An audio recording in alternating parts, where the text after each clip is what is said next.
Ava, my son Ethan's fiancée, called me 3 weeks before the wedding. Her voice was calm, but what she said hit me like a slap. You make me uncomfortable. We want the wedding day to be peaceful. It's better if you don't come. I froze. My hands were still wet from folding Ethan's laundry. I didn't know what to say at first. After a short pause, I gave her a simple answer, just one word, all right. She probably thought she'd won. But what she didn't realize was that she'd just made the biggest mistake of her life. I didn't tell Ethan. I didn't tell anyone. I just sat there, stunned, wondering how I went from helping plan the wedding to being cut out like I was never part of it. One moment I was choosing centerpieces, and the next, I was invisible. From the very beginning, I kept quiet. I let things slide, even when they hurt. When Ava forgot my birthday, I smiled and brushed it off. When she said my lasagna was a little heavy and offered to bring her own gluten-free version for Thanksgiving, I told her that sounded great. I even stayed silent when she told the wedding planner that ivory didn't flatter my skin tone and I should wear something darker. And through all this, I paid for everything. The venue, the musicians, the flowers, special orchids she said reminded her of childhood trips to Bali, even though she never quite remembered which island. I worked 2 jobs to help give her the wedding she dreamed of, while she treated me like I was just a background character in her story. And after all that, she uninvited me. Not Ethan. Ava. She didn't ask him. Or maybe she did and he said nothing. I'm not sure which is worse, him agreeing to it or him not knowing at all. After that call, I went into motion. I cleared out the guest room, canceled the dress fitting, ignored the stack of wedding bills I still hadn't paid off. I told myself this is what moms do sometimes, stay quiet so their kids can be happy, even if it breaks you inside. But the silence didn't feel right. It wasn't just the pain of being left out. It was the way she said it, so cold, so final. Like she wasn't scared I'd make a scene. She was scared I'd notice something.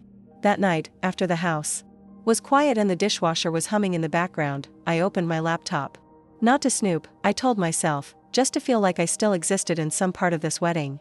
I looked through Ava's social media, hoping to find a photo of the engagement party I had hosted. There was just one post. And I wasn't in it. I kept scrolling through her profile.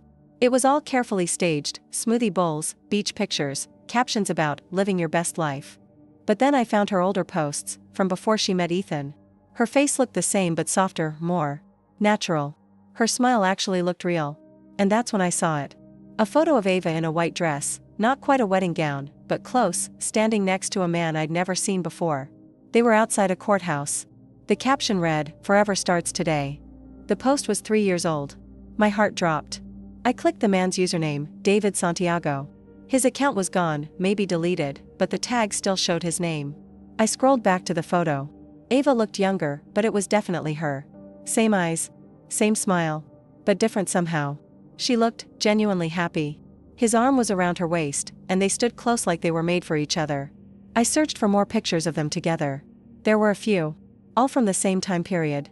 And then, nothing. No breakup post, no sad quotes. Just silence. I didn't want to jump to conclusions. But I couldn't ignore the sick feeling in my stomach. Ethan had never mentioned a David. And Ava? She had never once spoken his name. I tried to tell myself I was overreacting. Maybe Ava just had a serious ex, or maybe they broke up and moved on. But the timing felt off. And the fact that Ava had never, not once, mentioned anything about her past made me uneasy. Every time I asked her something personal, where she went to school, what her parents did, how long she'd lived in Chicago, she always had an answer that danced around the question. Oh, I've lived in so many places. Or, it's kind of a weird family situation. She always found a way to keep things vague. Back then, I thought she was just being private. Now, it felt like she was hiding something. I couldn't stop staring at that photo. There was something about it that wouldn't let me go. So, I opened a new tab and typed in her full name, Ava Bennett Santiago. Nothing helpful came up. I tried just Ava Santiago. Then I tried Ava Santiago. Marriage. I honestly didn't expect to find anything. But then, something popped up, a registry entry on a website I didn't recognize. It didn't have many details, no photos, just 2 names, Ava Marie Santiago and David Elias Santiago. The date, June 2020. My chest tightened. It could have been a coincidence, a relative, a cousin, but I didn't think so. I knew that look on her face in the photo. I knew the way she avoided questions. This wasn't just a closed chapter. This was a locked vault. And now she was about to marry my son without ever mentioning it. I leaned back in my chair, looking around the room. Ethan's old backpack was still hanging on the coat hook, the one he carried all through high school. The lopsided one with the ripped pocket I patched up 3 times before he let me replace it. And now, my boy, the same boy who used to carry that old backpack, is about to marry someone who might not be who she says she is. I closed the laptop. I didn't have proof yet, just a gut feeling and a trail that was getting warmer. But I knew myself. Once something didn't feel right, I couldn't let it go. Not when it came to Ethan. I didn't sleep that night. I lay in bed thinking about every conversation I'd had with Ava. Every time she dodged a question, every fake smile, every moment she made me feel like an outsider in my own family. And now this, she didn't just cut me out of the wedding. She did it because she knew I might see through her. That wasn't paranoia. That was instinct. And it had never failed me before. The next morning, I opened my laptop again and started digging. I wasn't trying to gossip or stir up trouble. I just needed the truth. I owed Ethan that much. I clicked back through the photo, saved a screenshot, and opened a new tab. If Ava had been married before, there would be a record. And if that marriage was still legally standing. I didn't even want to finish that thought. But I started searching, slowly and carefully. I wasn't ready to say it out loud yet, but something told me this was a rabbit hole I had to go down. And I wasn't stopping until I knew exactly what Ava was hiding and how far she was willing to go to keep me quiet. I didn't tell Ethan I was looking into her. He called that night, casual as ever, asking if I'd seen the updated seating chart Ava sent out. I told him I had. He didn't ask how I felt about it, not even noticing that I wasn't invited anymore. I could hear her laughing in the background. The sound made my skin crawl. It was too smooth, too practiced, like everything else about her. I kept my voice light, asking about the caterer and if he needed help with anything. He said no, they had it all covered. Then, he hung up. I stared at the phone for a while after that. I wanted to believe he didn't know, that maybe Ava had made the decision on her own. But Ethan wasn't stupid. He just stopped asking the right questions. And I wasn't sure if that was love, denial, or both. The next morning, I took the day off work and started making a list. Everything I knew. Everything I didn't. I made a folder on my desktop labeled Ava, Personal, and dropped the Instagram screenshots in first, then the registry record. After that, I started searching for court records. I wasn't sure what I'd find, maybe nothing, maybe everything. Public records are messy and slow, but sometimes, they tell you exactly what you need to know. I kept digging, searching through county records and cross-referencing names. Every time I hit a dead end, I became more convinced that I was on the right track. Ava had erased something, and I was sure of it. People only scrub their past that thoroughly when they're hiding something serious. Hours passed, and then I found it, a marriage license. Ava Marie Santiago and David Elias Santiago, issued in Camden County on June 12, 2020. No divorce record attached. None. I leaned back in my chair, my heart pounding. This wasn't just speculation anymore. She wasn't just being secretive, she was still married. Still legally bound to someone else while planning a wedding with my son. I printed the record, highlighted the date, circled the name. Then, I opened a new tab and searched for David Santiago. It was harder than I expected. No social media, no current job listings, no address. It was like he'd disappeared. But the photo from Instagram was clear, he existed. He had a face, a name, and a connection to Ava. I had a feeling she made him disappear, paid him to stay gone. It wasn't just a hunch. It was the way she handled things. Quietly, efficiently. She didn't yell or make a scene, she just erased, like she erased me. I stood up, grabbed the wedding binder I'd been building for months, and flipped through the payment records. My handwriting was all over it, notes about deposits, due dates, and balances that Ava had said were urgent. It looked like a planner's workbook, but really, it was a receipt of my silence. I'd paid to be excluded, and now I was about to pay for the truth. I sat back down and searched for one more thing, warehouse jobs in Camden. I wasn't sure why, exactly, but a memory popped into my head. One of Ava's vague answers when I asked her where she used to live. I had a rough time in Camden for a bit, she'd said. It's where I learned to hustle. It hadn't meant much at the time, but it did now. I found a listing for a temp job at a logistics company posted 6 months ago. The supervisor's name was listed. I called and asked if a David Santiago had worked there in the last year. I expected him to say no, but instead, he said, "Yeah, we did. Don't think he's here anymore though." That was enough. I asked for the address, told him I was an old friend, and he gave it to me without hesitation. I wrote it down.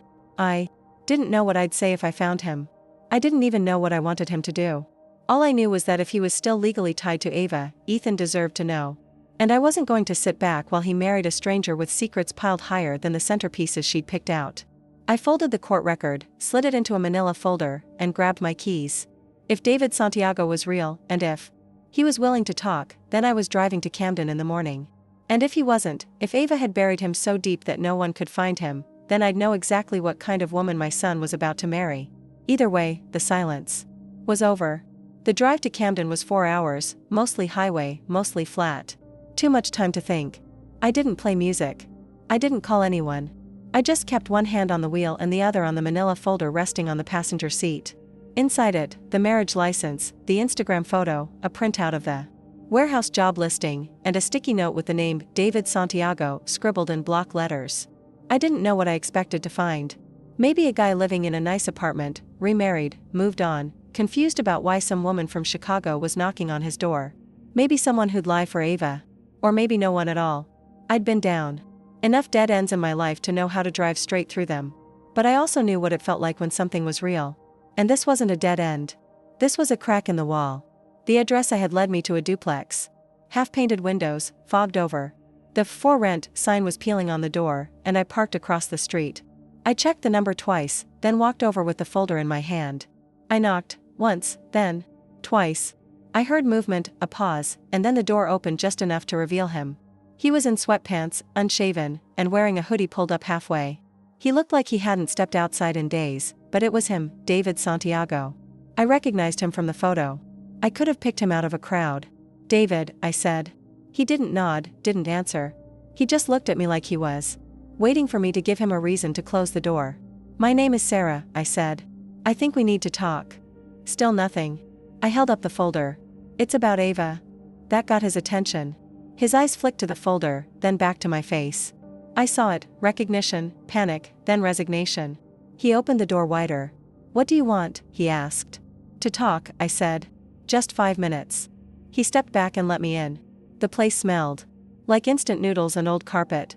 There was a mattress on the floor, one chair, no decorations, no TV, just silence, and a clock that had stopped working. He sat on the edge of the mattress, and I stayed standing. "She's marrying my son," I said. "Next weekend." That got to him. He blinked, surprised. "Your son?" "Ethan," I said. "She's been with him for about 2 years. She told me he was just a client, that she was consulting with him or something. She told him she's never been married." David laughed, short, sharp, and tired. "Of course she did." I opened the folder and pulled out the marriage license, handing it to him. He didn't flinch, just looked at it and said, "Yeah, that's us." "You're not divorced?" I asked. "No," he said, shaking his head. "She paid me to disappear." That stopped me cold. "She what?" $10,000, he said. "Told me she'd ruin me if I ever showed up again. I lost my job, got evicted. She found me in a motel and said I was holding her back, that she had plans. Gave me the cash and told me to vanish." "And you did?" I asked, surprised. "What do you think?" he said, gesturing to the bare walls around him. "I needed the money." I sat down, the folder still in my lap. "She cut me out of the wedding," I said. "Said I made her uncomfortable. That she wanted peace." David shook his head. "She's terrified someone will blow her cover. That's what she does, builds these perfect versions of herself, then runs when the truth catches up. So this wasn't just some early mistake. This was calculated." "She's always calculating," he added. "She's good at it. Too good." I looked at him closely. He wasn't just worn down, he was hollow. Whatever Ava had done to him had ruined his life, but it also took something deep inside him. And now she was playing the same game with my son. "I need you to come with me to the wedding," I said. "Tell the truth." His head snapped up. "No way. She said a lot of things," I replied. "But this isn't about her. It's about Ethan. He doesn't know. He has no idea who he's marrying. And if you don't tell him, she's going to keep doing this." "You think he'll believe me?" he asked. "Not if it's just you," I said. "But I have everything, papers, photos, your statement. It'll be enough." "Why should I?" he asked. "Why should I get involved again, just to get burned?" I opened my bag, took out a checkbook, and wrote down a number. I handed it to him. 20,000. For 1 day. 1 truth. He stared at the check like it was radioactive. "You're serious?" "Dead serious." He didn't speak. He just held the check, his hands shaking slightly. I didn't rush him. I let the silence hang in the air. Finally, he looked up. "If I do this," he said slowly, "we do it my way. Deal?" He nodded once, one of those nods people give when they know there's no turning back. I stood up, closed the folder, and walked to the door. I'll pick you up at 9 o'clock, I said. Don't be late. The morning of the wedding, I woke up before my alarm.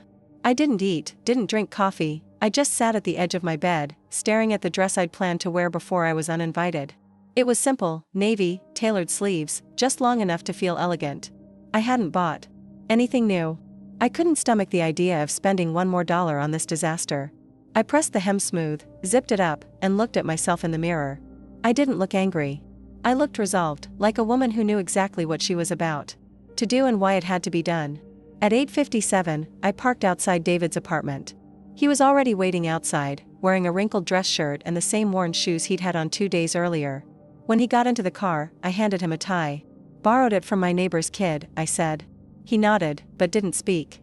The drive was quiet, not tense, just focused. Like we were heading into a job that needed to be done cleanly. The wedding was at a country club, 30 minutes outside the city. Ava's dream location. Chandeliers, imported marble floors, and a string quartet playing songs designed to make everyone feel richer just by being there. I recognized some of the vendors as I pulled in, people I'd written checks to. Now, they looked right past me, as if I didn't exist. But I didn't flinch. We weren't here to be seen. We were here to end this. David stayed close as we walked up the stone steps, his hand clenched tightly around the folder I'd given him. Inside were the marriage certificate, screenshots, everything I had. I kept my own copy tucked in my purse as backup, just in case. No one stopped us. No one questioned why we were there. That's the thing about places like this, people assume you belong if you walk like you do. The ceremony hadn't started yet. Guests were milling around, taking photos in front of a flower arch I'd paid $1,600 for. I spotted Ava before she saw me. She was standing with her bridesmaids, laughing that smooth laugh of hers, calculated, light. Her dress was flawless, her makeup perfect, like she'd stepped out of a magazine. But her eyes flicked around like she was looking for an exit. When she saw me, everything changed. The laugh stopped mid-breath. Her shoulders locked. Her smile froze. Then she saw David. Her mouth opened, but no sound came out. Just panic, plain and unfiltered. A bridesmaid asked something, but Ava didn't answer. She just turned and walked quickly toward the back of the venue. I didn't follow. I didn't need to. We weren't here for a backstage fight. We were here for the moment she couldn't control. David looked at me. She's going to try something. Later. We waited in the back until the music started. Guests began filing in, taking their seats. The quartet switched to a classical version of a pop song I didn't recognize. But I wasn't listening. The officiant stepped up, and the guests hushed. I scanned the room, no one noticed us yet. Ethan came out from the side door, adjusting his tie, smiling nervously. My heart ached. He looked so young, so sure, so ready for a life that didn't exist. Then Ava walked in. She'd fixed her face, smiled like nothing was wrong, and glided down the aisle with practiced grace. Her hands didn't shake. Her eyes didn't flinch. But she never looked toward the back. She never looked for me. Like if she didn't see us, we weren't real. The officiant welcomed everyone, thanked them for coming, and spoke about love, partnership, and trust. Then he said the words, "If anyone here has a reason why these two should not be joined in marriage, speak now or forever. Hold your peace." I stepped forward. So did David. There were gasps, murmurs. I walked slowly down the aisle, calm, eyes forward. David followed, the folder in his hand. Ethan's smile vanished. Ava's hands dropped to her sides. The officiant froze. A bridesmaid whispered, "What the hell is happening?" I stopped 3 feet from my son and said, "Ethan, I need you to look at this." I held out the folder. Ethan didn't move at first. He just stared at the folder like it might explode. His hands were at his sides, fingers twitching slightly, the way they always did when he was trying to stay calm. I didn't say another word. I just waited. Ava didn't speak. "What is this?" she said, her voice tight, like a dart aimed straight at me. "Why are you doing this?" I didn't answer her. I never looked at her. Ethan took the folder from my hands. He opened it slowly, like each page might hurt him. The first document was the marriage license. I saw his eyes stop, read, and then reread. His lips moved without making a sound. Then he flipped to the next page, screenshots of Ava's Instagram post, the courthouse photo, her caption, then the background check, and the missing divorce filing. Finally, the last photo, Ava and a little girl, smiling. The one she'd told Ethan was her cousin's child. David stepped forward, his voice quiet but firm. "That's my daughter," he said. "And Ava's. She told me to disappear 3 years ago. Paid me $10,000 to stay quiet so she could move on without paperwork. The room went dead silent. It was like someone had sucked the air out through the chandeliers. No one moved. The officiant just stood there, frozen. Ethan didn't speak. He just stared at the photo, his jaw clenched, shoulders tight. He looked like a statue that had cracked right down the middle. Ava took a step forward, desperate now. "This is insane," she said. "He's lying. He's been obsessed with me for years. He's trying to ruin my life. Why would you listen to him?" She turned to me, sharp and shaking. "You planned this. You've always hated me. You're jealous. You can't handle him loving someone more than you." I didn't move. I didn't blink. I didn't give her the fight she wanted. "You lied," Ethan said, his voice low and controlled, but with an edge that was scary in a way I'd never heard from him before. "You lied about everything." Ava reached for his hand, but he stepped back. "I did it for us," she said. "I wanted a clean start. That marriage meant nothing. He meant nothing. I was trying to protect you from baggage that wasn't yours." David laughed once, bitter and tired. "That's our daughter," he said again. "You told me she was going to live with your aunt while you rebuilt your brand. You said she'd get in the way of the kind of life you were planning." A murmur rolled through the guests, small at first, then growing louder. Chairs creaked. Some people stood up in the back. Ava looked around, panic leaking through the seams of her makeup. "This isn't what it looks like," she said. "I swear to God." "Stop," Ethan said. "Just that. One word. Firm. Final." She froze. His voice had no anger, no yelling, just a sharp edge that said, "This is over." He turned to the officiant. "We're done here." Then he turned to me. "Let's go." That's when it hit me, not just what had happened, not just that we'd stopped it, but that he believed me. He chose truth over denial. Reality over the fantasy Ava had built. We walked out together, David behind us. The guests didn't know what to do. Some followed, others stayed frozen, unsure if it was real or some elaborate prank. It was real, and it was done. I didn't say a word on the way out. I didn't need to. Ethan was walking beside me, the folder still in his hand. His face unreadable. The guests cleared a path, whispering like we were some scandal headline come to life. Ava's family didn't move. Her mother looked like she'd seen a ghost. Her father wouldn't even make eye contact. We stepped into the sunlight, and I finally let my shoulders drop. Just a little, enough to breathe again. At the car, David stopped. "I'm not trying to stay involved," he said. "I did what I said I'd do. That's it." I nodded. "And you held up your end?" "Thank you." He handed me back the tie, said nothing else, and walked down the sidewalk like a man who had finally been allowed to leave the past behind. I slid into the driver's seat, looked over at Ethan. He hadn't spoken since the altar. His hands were on his knees, eyes forward. "You okay?" I asked. He nodded once. "I think I knew," he said finally. "Not all of it, but something. I just didn't want to be wrong about her, about the life I thought I was building. I didn't offer comfort. Not yet." He wasn't ready. We drove in silence. When I dropped him off at his apartment, he just said, "Thanks, Mom." That was it. Not emotional, not dramatic, just clean. The next morning, I opened the wedding binder one last time. I went line by line: caterer, quartet, photographer, venue, brunch reservation, signature cocktail artist. Every single one was booked in. My name. Everyone was paid with my card. I spent the entire afternoon on the phone. I told them the wedding was cancelled. Not postponed. Cancelled. No one questioned it. They all had cancellation clauses. Refunds weren't full, but they were enough. I pulled every payment that hadn't fully cleared, called the credit card company on the few that had. It took. By the end of the day, everything had been cancelled. The brunch was off, the open bar was shut down, the band was gone. I even cancelled the post-wedding spa appointments she'd sneaked onto my account 2 weeks ago. I didn't yell, didn't make a big scene online, and didn't call her family to explain. I just quietly erased everything I had worked so hard to create, step by step, until her wedding was nothing more than a memory. Ava didn't reach out, not that day. Or the next. I'm sure she scrambled, tried to rebook things, begged, explained, but none of it worked. Her name wasn't on anything anymore. She hadn't done a thing to help. She thought the money would protect her, that it made her untouchable. But that money wasn't hers, it was mine. And now it was gone, along with the illusion she had built. I didn't do it to hurt her, though. I did it to take back the part of myself I had given up just to keep the peace. But peace bought through silence isn't peace at all, it's just captivity. And I wasn't going to live that way anymore. Ethan didn't call for 3 weeks. No texts, no emails, just silence. And I didn't chase him. I knew that silence meant something deeper: no anger, no blame, just shock. It's the kind of emotional Mess that doesn't make noise. It just sits there, heavy and still, until someone is ready to move again. So, I kept busy. I cleaned the house, went back to work, even took an extra shift at the library just to keep my hands moving. I didn't talk about it, not to my sister, not to the florist who kept calling about the unclaimed centerpiece. I just stayed quiet and waited for things to calm down. That's what motherhood teaches you, how to wait in the silence, even when your child doesn't know how to talk to you yet. Then one Sunday, I came home from the store and found a brown paper bag on my porch.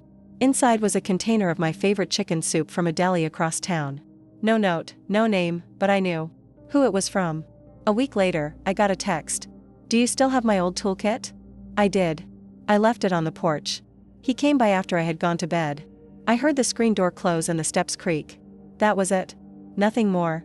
2 weeks later, he called just to ask if I'd seen a certain screwdriver in the box. I hadn't. But we stayed on the phone for a bit. We talked about the weather, a strange client email he had gotten. Then we hung up. It went on like that for a while, one little thing at a time. He didn't apologize, and I didn't ask for one. I didn't want the words. I just wanted him to make an effort. And slowly, he did. He started showing up on Sundays, bringing coffee, helping with a loose cabinet hinge, and staying long enough to ask how I was sleeping. I didn't push him, didn't bring up Ava, didn't ask what he was feeling. I just let him be there. And that was enough. One night, he brought a girl with him. Her name was Lena. She was a non-profit lawyer, wore her hair in a braid, and brought a bottle of wine she had actually researched to pair with the pasta I was making.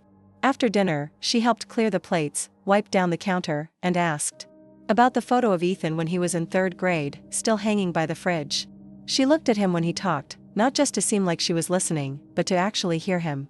And when she asked about me, her questions weren't just polite, they were curious and real. I watched Ethan soften. Not to impress anyone, just to be himself. It was the first time I saw him truly relax in someone else's presence. That's when I realized, whatever Ava had been, Lena wasn't. She wasn't perfect, she wasn't polished. But she was present. And that was worth more than all the expensive chandeliers in the world.